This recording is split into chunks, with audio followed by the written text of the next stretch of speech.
Our modern world has thousands of problems.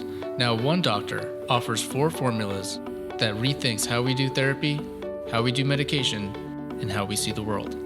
Join us if you want to learn the science of human emotions. You're listening to the 4 Blocks Podcast. Welcome to the first official episode of the 4 Blocks Podcast. This is the podcast to listen to if you are currently struggling, either with your mental health or with stress or with what Dr. Parr calls the 4 blocks to happiness. Those are anger, anxiety, guilt, and depression. I'm here with our executive producer, Mr. Neil David, and we are sitting next to Dr. Parr himself, the man, the myth, the legend. Hello, everybody. That makes this all interesting. Yeah. Okay. Thank you. You're welcome. Thank you. Yeah. So I guess the first question for the people at home is like, why do you call them the 4 blocks, and why is it not the 8 blocks or the 100,000 blocks?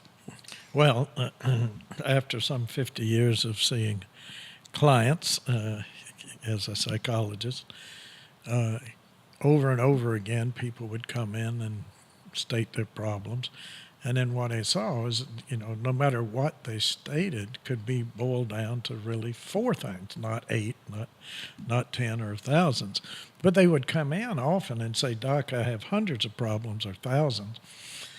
But then I realized that they were really just thousands of examples of anger, thousands of examples of anxiety, another 10 or more of depression, and then of guilt. So when, after a while, when they would come in and they'd say they've had thousands of problems, and I said, no, you only really have 4, well, they immediately felt better. That seemed to be a number that they could handle, so at least the first session had been worth it, right? So anyway, that's the 4 blocks, and they really are the blocks to your contentment and satisfaction in life. And usually we have all 4 of them. Mm-hmm. And we don't, but we do have a favorite, and that I define as your racket, your favorite bad feeling, and there's usually a genetic link in that, which we could talk about in detail, and which we do in the program. But so that we do have a genetic predisposition to our racket, and again, I haven't explained that, your racket is your favorite bad feeling. It's not your favorite because you love it so much, but it's your favorite when you disturb yourself.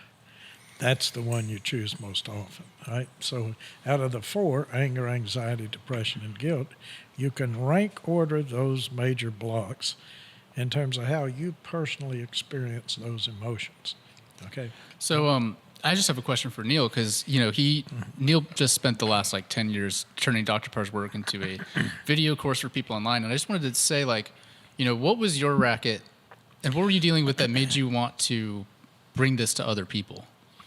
Well, the racket I had was anger. I was not accepting things that would happen to me. And I had a little bit of a background with Buddhism, very, very slight background through the martial arts. And I always thought that had a very powerful presence to it. Then when I met Dr. Parr, and his philosophy was based on a lot of Zen and Buddhism, it just clicked with me right away. And I saw what it did for me and what it did for my family, and I said, boy, this has got to get out to the masses. And the funny thing about it is that most of Dr. Parr's clients that I've met through the years all thought the same thing. Other people have tried to do something with taking the 4 blocks and bringing it out to the masses, but no one's been quite successful yet, like we have been, to bring this out to everybody. Once you start learning this program, it will definitely change your life for the better forever. Once you start learning his first instinct that these outside events don't cause your feelings and thoughts, just this one thing will change your life forever. Yeah, I agree, because 2 years ago I was struggling real bad, and I had tried everything, even Buddhism, books and therapy and medication, and I tried everything. But it was when you approached me to do this video and you handed me the manuscript that's now our book. I was like, oh, this is everything I've been doing wrong. I've never seen something so efficient that just like gets right to what I was doing to create my misery. I don't even know which one my racket was. I used to think it was anger. At different times it was anxiety. I think beneath all of it for me is guilt. Like guilt kind of starts them all going because like I put myself down, then I feel depressed, then I feel anxious about the future, and then I'm angry about everything. Well, and that's what we usually always do. That's why I say all human beings have four of these emotions. You can't be human and not have these emotions, but we play a ring around the disturbance. So one leads to another, leads to another, leads to another, and we're in this loop of disturbance in most of our lives. And it's been that way, and what I've seen and what you've talked about is what I continued to see over and over. People would come in from all different things, have those kind of experiences. But again, this comes from what I call the wisdom of the ancients, like Seneca, who is a great Stoic, a Greek Stoic, and this is kind of what we're doing here in the 4 blocks. But Seneca had a great way. He said, a great way to handle your emotions, number one, and it works almost immediately, and not wipes out all of them, but it helps you put it in perspective. So that's what we do. But he was talking about, you can take all of your emotions, if you put it out there, and then you back away from them. And so back away from it and then laugh. Because if you back far enough away, it is humorous. And he went on to say is that we're all monkeys on a space rock. Yeah, I agree with that. Which is, if you can't find that, is humor. And if you back further away, this space rock is traveling through space at 67,000 miles an hour. And we're concerned that our mate forgot our anniversary. I mean, so if you back away from these problems, number one, you can put it in perspective. So we back away from it, and then we go into it, and then break down the thought processes in the mind that creates disturbance, because disturbance doesn't happen from outside the mind, and the only stability we're going to have in our life is to take the backward step and to look directly at the human mind, whereas the vast majority of the people on the planet, as you were saying, never do that. They continue to look outward for stability. That if I can get this and have this, and have then, enough money, I can control things. And then even when the people interviewed Andrew Carnegie, he said, I never knew when to stop. And I was talking to one of my clients, just yesterday, who is a mathematician. In fact, he's very good in statistics and math, and he was saying, the billionaires that they interviewed said they don't have restful sleep. They wake up in the middle of the night. Now, I'm sure this is not so with all, but I said a lot of them, they'll wake up at night and all they can think about is how to make more money. Jeez. And that becomes, again, there's the outside, I'm never satisfied, I want stability out here, and it becomes an ego, which is, in the psychological term, is a psyche. Yeah. That's what I think is so important to bring up to the folks out there about the 4 blocks, is that Dr. Parr says, to take the step back and to be able to laugh at it. That's what we're going to give you the tools to be able to do. Yeah, because that's easier said than done. I was about to ask, how do we actually begin that process? And it doesn't mean that you still don't take your problems seriously, not too seriously, because that's what backing away is. But you take it, you're still concerned, so that's fine. You can do that. But what we're going to do is give you the tools to be able to do this in our program so that you become conscious of how you can take a look at what's really going on and understand that, hey, this isn't what's upsetting me. It's the thoughts that I put with it are doing it. And that's when you start changing, is when you start being able to use that concept to be able to go, hey, stop. I don't have to feel this way. Yeah, but unless you make that backward step and look at your own mind, meaning the thoughts, the feelings, the sensations, and so on, as long as you got the spotlight, as Gandhi said, is the spotlight directed outward, you're never going to be content, whether you've got a few dollars or you're a multi-billionaire. As long as you look for the outside, you're never going to be happy. So this is one of the first things that you're going to learn about, is that these outside events that we all think that appear to make us feel this way really aren't. It's our conditioned thinking, the way we look at things. It's like taking a look at a painting. Somebody likes it, somebody doesn't. Who's right, who's wrong? Nobody's right or wrong. It's just your beliefs that you put with it. So when you start getting this concept down, so when somebody pulls in front of you, let's say in traffic, we'll take something simple, is that you don't have to get upset about it.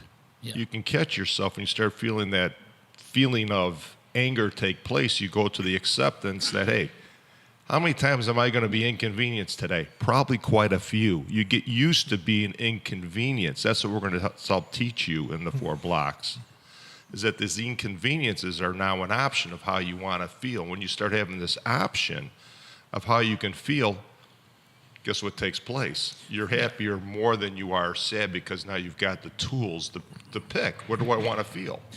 Now you actually have a choice in your contentment. You're happy as long as it's pointed in the other direction. And people truly believe that the car that pulls in front of them, that this out here caused them to be upset. Yeah, that made me angry. And the anger is immediate because you immediately believe that, and then the shoulds and the musts come in. He should not have done what in fact he did, and that's what caused me to be upset. Well, lots of luck. You know, if that were the case, you'd have to move to the tundra where there were no cars or many wagons or anything else. Yeah. Specifically what we're talking about is the first insight of the program, which is that, like, this idea that something outside of you can make you feel an emotion. You make me happy. That pissed me off. Trump pisses me off. This sucks. Whatever. You know, that idea that, like, your emotions are created outside of your body, because that's not true. Your emotions are created by your thinking.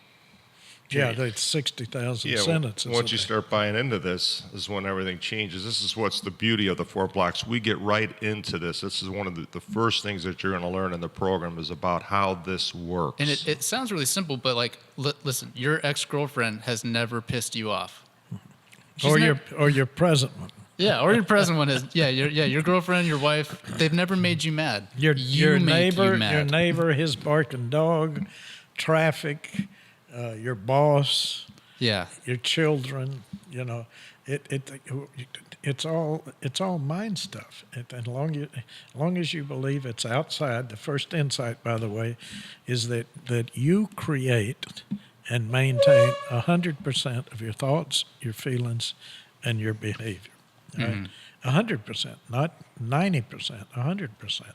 Now, that's not faulting yourself, because we're human, we're fallible, so we're going to make mistakes. But when we take responsibility and realize we know where to look now, we look, as Gandhi said, turn the spotlight inward, and we look at the human mind, and then we're on a path that can bring us to our goal. Everyone's goal is to be content and to live in peace. How can you have peace of mind when everything is outside is causing? Yeah, it's going to be up and down, up and down. You can't. And it's luck of the draw. And again, like you say, I've seen so many, and there's so much.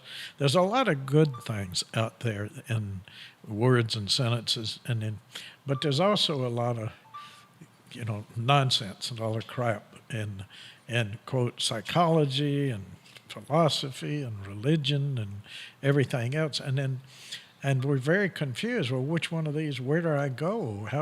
Which one of these is going to bring me to the promised land? And hopefully you'll at least question when we give you these things, and when you try it on, the proof is in the pudding. You'll see that it actually works. Yes, I think that's really what you were saying. Yeah. Yeah, and I had a point about that responsibility thing, because you stated that each one of us are 100% responsible for our thoughts, our feelings, and behavior. And that's a big deal, though, because when you do have the 4 blocks, what you're doing is you're living through your ego. And you're basically going to be blaming everything else on your failures and your feelings. And you will never get better for as long as you're in that victim mentality of like blaming somebody else or blaming society or something. You just, no matter how true it is or not true it is, it doesn't matter because you won't get better if you don't take responsibility for how you feel. Straight up. Yeah. Now, Lene, my wife, is Colombian, and for example, I've never said to Lene, we've been married 41 years, that you piss me off and you upset me or what have you, because she doesn't, and until you actually believe that. Now, I've been pissed off and upset, but I did it, not Lene. I mean, just think about it. You want your mate to have, magical control over you, like a puppet on a string, and that. Boy, I've done that wrong before. It is not fun. We all Just do. imagine if your relationships with your loved ones, your spouse or your girlfriend, if all of a sudden you guys started taking responsibility for your own feelings and thoughts, and now you come in late, you looked at another girl, you didn't buy me flowers on Valentine's Day, all of a sudden that there's only disappointment and there's not finger pointing and saying, you made me feel this way. Yeah. Yeah. Now, let me say one thing about that, because I think that's right, Neil. Very interesting. I always say if it wasn't for love, I would be broke. So people come in, a couple will come in, and immediately they start arguing, and the finger pointing starts, and they're blaming and pointing the finger at each other. Who's right, who's wrong, which is, we'll get into. They want you to this. sort that out. Exactly. And take sides, and so they're pointing the blaming finger. I have never had, in 50 years, I've never had a couple come in and sit across from me and say, Doc, we're having a blast and we want a divorce. Not once. Not once. Maybe it'll happen, but it hasn't happened yet. That's funny. So soon after the wedding, and we're still going to a couple in Colombia here soon, but I sit in the audience and I think instead of "Here comes the bride," they ought to change it to "Here comes the demands," and then of course for the bride, the demands are waiting for her at the end of the aisle that the father comes and gives away. I'm going to give you away to more demands, right? So what happens in relationships, and the number one reasons relationships fail, is because of blaming each other for how we feel. And if we would begin taking responsibility, 100%, then we could resolve and solve problems, as we will show you how to do, so that any relationship can not only stay together, but can remain good and powerful. The love doesn't leave. Blaming, it's the executioner of love. No love relationship survives blaming. And no one has done it wrong worse than me. No, I used to do this wrong to the point where, like, I had this fundamental belief system that was like, look, if you love me, then you should be putting me first, or That's the "if you love me" statement. If you love me, blank, and fill in the blank. Then those are the demands. Yeah. That's where and we that's start. in every relationship. Exactly. If you love me, you would, and then you'd point to that, and therefore you should do what would make me happy. And that's what started. And I would notice too, like when I would get upset, I wouldn't be able to think clearly or even communicate or even talk about it. It's like my brain would almost shut down. Like the emotions were so intense that, and literally what's happening scientifically is when you get quote unquote triggered, your cerebral spinal fluid goes from your prefrontal cortex to your limbic system, meaning that you literally can't think or communicate clearly. No. When you're upset. So there has to be, that's what that process of backing away is. It starts with like backing up and taking lowering the a breath, intensity. like in meditation, take a breath, let go, and keep breathing and letting go. You can focus on, you back away, you can focus on the sensations and the feelings that you're having, and because if you keep the thought going, you must, you should, bad you, then you're just going to be disturbed, and you're right. And fast forward 2 years now, I'm actually talking to that girl again, and the difference, I can actually communicate with her now. I can talk about difficult things. My brain's not shutting down. I'm not blaming her for the way I feel. It's like she thinks that she's about to. I'm like, no, listen, I create how I feel. Like, we're good. And things are so much better. Oh, you'll have. It's unbelievable. You remove the blaming in a relationship, you're 1 in a million. well, and you're light years ahead of other relationships. Relationships usually have a foundation of shoulds and blaming and must, which is exactly what destroys them. That's why we're at 51% divorce rate, and those that remain married, the vast amount of them live in comfortable misery. You know, they really dislike and despise each other. Mm-hmm. So what were you going to say, Neil? I think we've covered a lot about this. If we got to cover about the whole program and what to expect about it, we should move on to some of the other things. So we could spend all day on just the first insight and what they're going to start to learn here. Yeah, I do. I spend many sessions on that insight because most people, it sounds absurd. I say that in a lecture and they want to start throwing tomatoes. Well, what about my wife? What about my kids? What about the neighbor? What about? There are no exceptions. There's not one exception. It happens all the time or it happens none of the time. So you're right, Neil, we can spend, and we do in the program, spend the time, take the time to make sure that insight, that you incorporate that into your life process. So yeah, we could spend a lot of time on that. So I've got a question. Let's say somebody at home like has depression and anxiety and anger and guilt really bad. How long can they expect to be going through your material before they can feel better? Like I always say, I love that question. How quick can you learn? Number one, there are people that learn at different rates, but the most important question, and this has nothing to, well, it probably has something to do, but it's little to do in getting ready, because when the Buddha taught, 2,500 years ago, there was no one, a fraction of a percent could read and write. But people were becoming enlightened and getting better and having happier lives. But they were actually couldn't even read and write. So one is an experience. So what we do is the first thing is how quick can you learn, and second is taking what you have learned and incorporating that, as I mentioned a moment ago, into your life. So you don't. It's talking the talk and walking the walk. Well, most people, this is not difficult stuff. This is not rocket science or analytic geometry or something. This will be, you won't have a difficulty understanding what we talk about. But then to take that and to incorporate it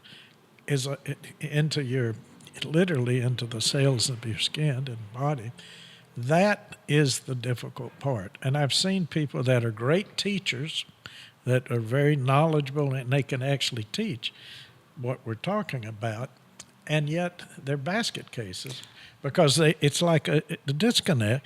They don't incorporate it. And so the most important thing is not really how you learn, because we can learn at our own pace, but it's how we incorporate. If you don't incorporate what we will teach you here, and we'll make many suggestions on how to incorporate it, many, meditation being one, and then it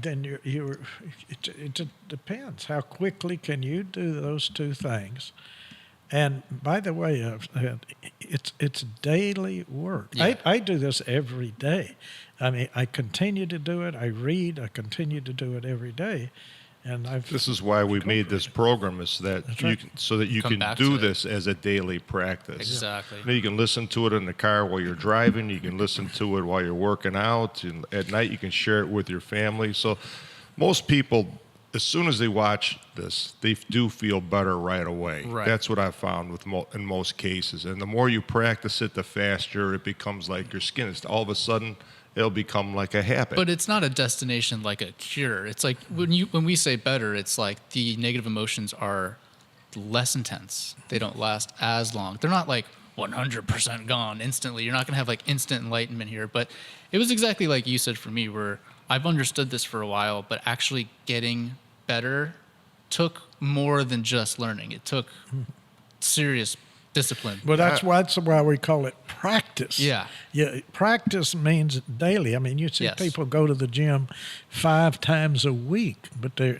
Yeah. don't do anything. Yeah, I've can't known this with for their mind. 15 or 20 years now, and Yeah. since we've put the program together, I'm more on with this than I ever have been. I'm so happy Yeah. about how the program turned out. So, at home, folks, when you buy the 4 Blocks program and you start practicing it, you're not gonna you won't believe how actually quickly you do start to change your thinking, because all of a sudden you're going to go, wow, this is not woo-woo or snake oil. This stuff is real.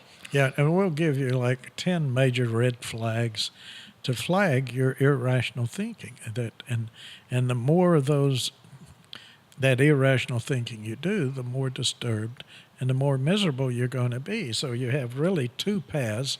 One is a path to contentment and peace, and the other path you take with all the irrational beliefs and thoughts and so on is going to lead to your suffering or your own personal misery.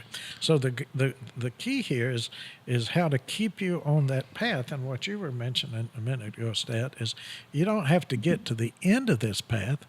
It's every step you Yes. take on the path. It's a continuous It's a- practice yes. for your life. This is a life practice. Yeah, the more I do this today and being aware of it, I'm flagging these irrational beliefs and letting them go.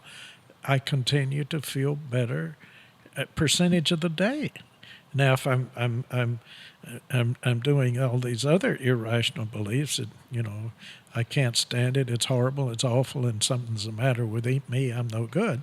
The more you're on that one, then the more percentage of your day or lifetime you're going to be upset. So we give you these tools to begin the awareness, and then it's practiced for the incorporation. And it does take some time. The 5th irrational belief is rating. And, I thought I understood this so long ago, but it's only been the last 2 to 3 weeks that it's really changed the way I feel. Because I was constantly rating, putting myself down, comparing myself to others, putting other people down, feeling like crap about myself, feeling inferior sometimes.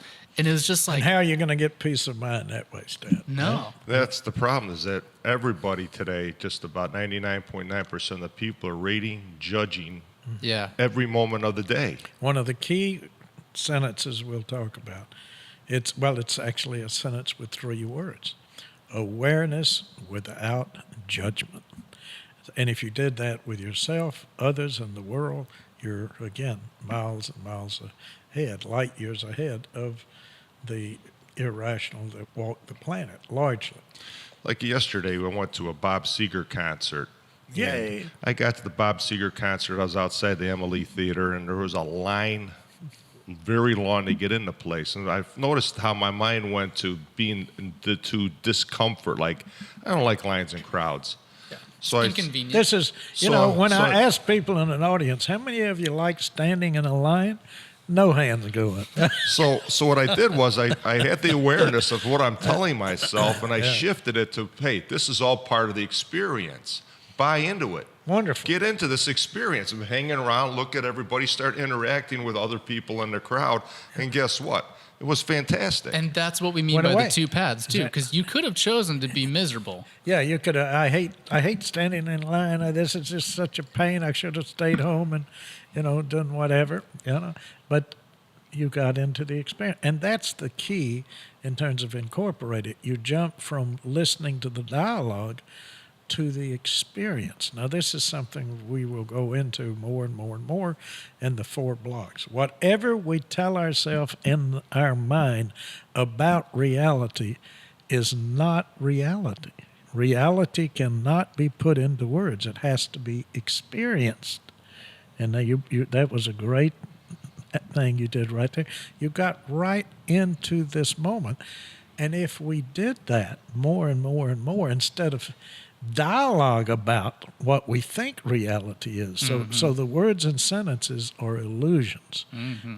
The living our life is the experience.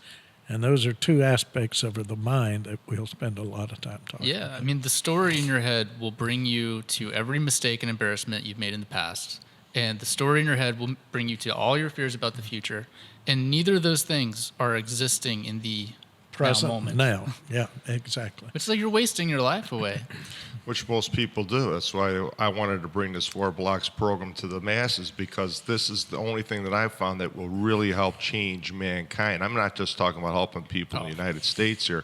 I'm talking about a global effect if we could get this out there. Yeah, As Gandhi said, if we could help change all the 8-year-olds right now in the world, we could change the world in a lifetime. So maybe in a lifetime or two, we can get the globe to be thinking a whole lot different. At least have a notch, an impact, which is why we're doing it, and we hope we can do that. I want to go back to what you were saying, though, Neil, is kind of neat. That Pete Seeger concert, which I think very lucky. Oh, excuse me. Yeah, Bob Seeger, Pete Seeger, another fellow. So the you could have stayed on that being pissed off about the long line, and you wouldn't have enjoyed the concert as much. Yeah. You would have still enjoyed. True. But then when it comes another great concert, what's going to take? I want to go to the concert or the line, and then you throw in other things that you miss out on, the experience, because you're rating it. You get already confused in your mind. Maybe not confused, but you're liking and disliking. So the judging and rating takes place. You don't right have away.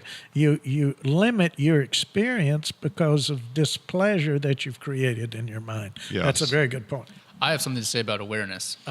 If you have anxiety and depression, what's going on is that your awareness has gotten stuck on your inner narrator. So let's talk about awareness. You can have awareness of what you're listening to, of what you're watching, of what you're tasting, but you can also have your awareness on the thoughts in your head. And when you have chronic depression, like pretty much, because I've experienced this, your awareness is just stuck on your thinker rather than on your life. That's what they mean by being in your head. You're like detached from the world because you're in your head. You're not seeing your life. You're seeing the story in your head about your life rather than life itself. And Dr. Parr estimates that 99.9% of the population has this type of thinking. Yeah, well, they do. And then what I call the real tragedy in the human condition is they don't have that first insight. But then that immediately leads to the real cause of suffering. And it's not the thinking does cause your disturbance, but the thinking is not the culprit here, because there's great thoughts. I mean, we got space station, the most expensive things ever built by human hands, that's circling the globe, and we're going back and forth there, going exploring. These are marvelous things, and poetry and literature and science and technology. Those things can help, but we get hung up on. Number one, the thinking. When I say hung up, here's how we get hung up. So the thinking is not the culprit. The culprit is clinging. We cling to what we think and believe is true and right. And that's where all the wars and all the arguments between couples is we're clinging to our beliefs that that's the fact. But the words are the illusion. The fact is the experience. So we cling to our beliefs, and that's when the fighting starts. We launch the missiles, or we break up in relationships. We lose friends. So we cling to our beliefs. Just take an argument between a couple. I see this constantly. They come in, and what do? So reality's here, quote, but they have their own beliefs about that reality, and each one of them truly believe that theirs are facts and the other one, and I hear this so much, well, they're just not looking at reality. No, they're not looking at your reality. Yeah, we explain this real well with videos and animations in our program to help you get this really quick. Yeah. We break every concept down thoroughly. I know we're jumping around a lot today, but I mean. Well, we'll do that too, because in order to incorporate, we can go down one path where the teaching is, but to incorporate, you have to take in totality. So we'll go down many different paths, and that's good for teaching, but then the incorporation and seeing in totality, which, by the way, is enlightenment, is that you until you see the totality. So we will jump around and we'll And that- get off on tangents. Yeah. That's good. That does kind of bring me back to awareness, though, because that's what I'm talking about. Like the ability to choose where your awareness is going. Because I used to be Right. on autopilot. It's like I had a thought, like you said, I would assume it's true. Oh, I thought something, it came from my soul and it's the truth. But then it's like, okay, Yeah, where's your soul? yeah. They've never found that. But so now good it's like, luck. yeah. And it's just like Neil, he had the awareness on how inconvenient the line was, but then he also had the awareness that there's nothing he can do about it. So you might as well enjoy the experience. And that's exactly what having the ability to choose where your awareness goes does for you. Because you can, once you know how to do that, you can then widen up and look at, have awareness of that totality that you're talking about. Yeah, so now these inconveniences that we think we have every day, these minor inconveniences, somebody cutting in front of you in line, Somebody disagreeing. your food not coming out as fast as you want it to, Exactly. Right. your laundry wasn't done right, all these little things that you think matter don't mean shit. Yeah. If you look at it, like you say, like Seneca was talking about, if you just take a moment, back away, and look at as a whole, as total. Does it really matter? One of the craziest people I ever had, one of the very few people I said to leave my office, was a psychotic attorney. I mean, he was psychotic. His wife, because his wife had been seeing men, she brought him in because she wanted the relationship to be better. And they're a super wealthy couple. Has nothing to do, of course, with disturbance, but he flew into a rage because he went to pick up his laundry. I was thinking about it, and one of his buttons on his shirt was cracked. What a baby. No, and he started screaming. He said, and she doesn't work, has nothing to do. She didn't take care of that, and flew into a rage and was screaming and yelling and calling her all kinds of names as she was shrinking down into the sofa. Oh. And I said, listen, and I thought he was going to hit her. And I said, listen, you're in such a mood and such anger right now, you cannot possibly, calm down like you were saying a minute ago to have this conversation. I said, get out of my office. And he said, I'm going to leave, but I'm going to sue you and this and that, because you're telling people that that other things don't cause and that caused me. And I said, go ahead. Good luck. How's that working out for you, buddy? I would love to see him in court trying to take you How's down. that work out for you? But he actually believed that the cracked button and his wife not taking care of that is what caused his rage. Every weekend, if you look at the news, there's always somebody Right. who has the same thinking, because every weekend there's how many deaths? People playing cards, Over nothing. loved ones shooting and killing each other because of thinking. Listen, just yesterday, 49 people killed in 2 mosques and 40 people injured. So 89 people injured because of thoughts and beliefs. And it's white supremacists. Now, what does the white supremacists believe in? You can go look it up. And they cling, that's the problem. The culprit is belief, not only our thinking, but we cling to that belief as fact, and that belief leads not only to emotions, but behavior. Just so like the I Taliban. plan it, and I go out and I kill all these people that are not worth being here, only I and my... Because I'm judging them. And Another rating. That's another form of the Taliban. That's no, it's all. Oh, yeah. all It's wa- another form. All wars, Absolutely. all wars, and everything else. It's all terrorism. It's all, and it's rating and it's thinking. Terrible is the second irrational belief. It's terrorism. It's the reason that it has that name. Yeah. And It's irrational. But all of our fighting, that's a great example. All of our fighting is based on beliefs, not experience, because the people that did those killings have the same experiences we do: seeing, smelling, tasting, hearing, sensing. There's your perceptional. That's the ultimate reality. But what we tell ourselves to get ourselves all disturbed in terms of fighting or killing is the illusion. Okay. And I can give you a couple of sentences here that will go into more detail, and it can zero in on reality at any minute. It will have we'll have to explain this more and more, but I practice this all the time throughout the day. And the first word I say is awareness. This is a dream. That needs explaining. Awareness. This is a dream. A magnificent illusion that is ever changing and flowing. And it's an illusion of form that has no solidity.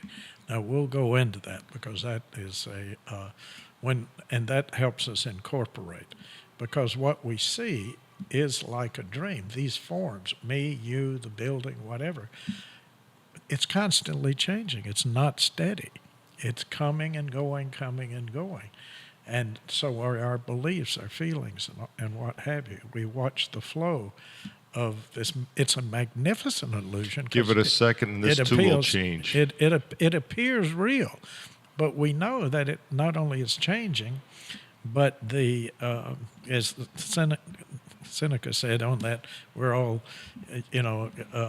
monkeys on a space rock, if you look at that. And then he says we are a second in the infinity of existence, like a little flash of lightning in a summer cloud. That's our life. Now, we can choose that path of joy, or we can choose that path of disturbance and fight and kill and maim each other for a lifetime. And by the way, that lawyer had what we call a low frustration tolerance. LFT. And we're trying to get you to a high frustration tolerance, because pleasant, unpleasant, and neutral stuff is happening all day long. Mm-hmm. You're never going to have convenience all the time. So you better be able to handle it. Get used to being inconvenienced and embrace the inconvenience like I did last night when I was at the concert. That's beautiful. Embracing it. Lao Tzu in the Tao Te Ching, one of my favorite sayings, he said, life is 10,000 joys and 10,000 sorrows. And if you only embrace the joys, you're screwed, because you got to embrace all of it, just like you said. Most people aren't happy just getting up and being alive every day. Just try to go with that every day. Every day you wake up, just be happy to be alive, because our days are numbered. Some people have physical pain and more complications than that. Like, we got to have empathy for that. I know some people going through chronic pain that it's like they literally have stronger minds than I do. Like they do actually manage to be happy even though they're in pain. But for some people, it's easier said than done. So I just wanted to say that, because like a lot of people wake up and feel horrible. It's always easier said than done. Yeah. That's why we always take the easy route, and we believe what we say instead of our experience. So we're going to talk a lot about that. Whatever you say is not true. Start with that. Well, if you what you experience is truth, right? What you say about the experience, because his opinion. Listen, break it down simple. Whatever you say about the taste of strawberry, you will never get the taste of a strawberry. Tasting the strawberry is truth. What you say about it is an illusion, or is at best, some description, but it is story. Not. It is not the taste that you can never. You can't describe a strawberry to me and make me taste it. No, right. You cannot give somebody the taste of a strawberry. You can talk about it till you're blue in the face. The words and sentences are why religion and science have fought forever, because they're all trying to explain reality. Religion started by, they're trying to figure out why the world is the way that it is, and then science comes in and uses the scientific method. Now, they're much better, science is, at explaining the relative truth, meaning the conceptual world of words and sentences. But science can never explain the ultimate truth. The experience itself. We can break it down. They do a great job with the relative. Whatever we say is not the ultimate truth. One is an experience. One is sentences and words. And we're caught in the sentences and words. As Stat was saying about, sometimes it's harder for some folks Exactly. to be happy during the day. Mm-hmm.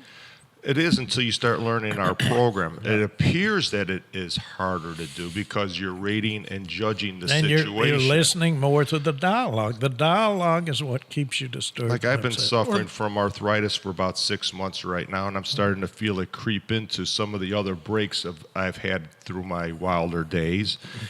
And what I'm doing is You mean day before yesterday? Yeah, what I'm trying to do is I'm trying to not buy into that feeling. Is that when I feel this feeling come on to me, it's like I'm not going to rate it and judge it so that it's taking me over. I'm doing more accepting, going into breathing techniques and letting go of this feeling, and it's working. Well, it does. I mean, because you can have two types of pain. You can have the pain of the hip, The itself. arthritis. Arthritis, the pain of the arthritis. But you don't have to have the emotional pain about the physical pain. And that's what Buddha talked about, the two arrows. The first arrow may be shot by, the outside world or in the environment, or in this case, the arthritis and the physical condition. But we shoot the second arrow into ourselves, which we don't have to do, which is disturbance about the original pain. Yes. So the pain, but when you do those techniques, and we will show you, you can at least get rid of the emotional pain.